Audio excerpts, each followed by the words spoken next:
அண்ணன் சீர்திட்டம்.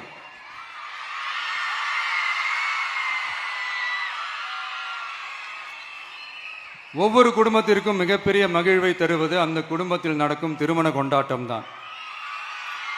அதை எந்த வருத்தமும் இன்றி முழு மன நிறைவுடன் கொண்டாட வேண்டும்.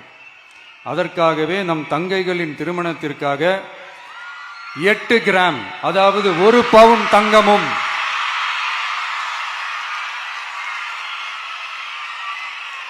1 பவுன் தங்கமும் தரமான பட்டு சேலையும்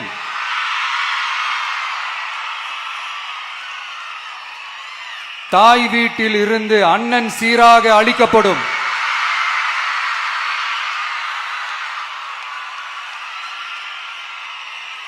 இப்படியான அந்த மகிழ்வை பங்கேற்பதில் தமிழக வெற்றிக் கழகமும் நாமும் பெரும் மகிழ்ச்சி அடைவதை தெரிவித்துக் கொள்கிறோம்.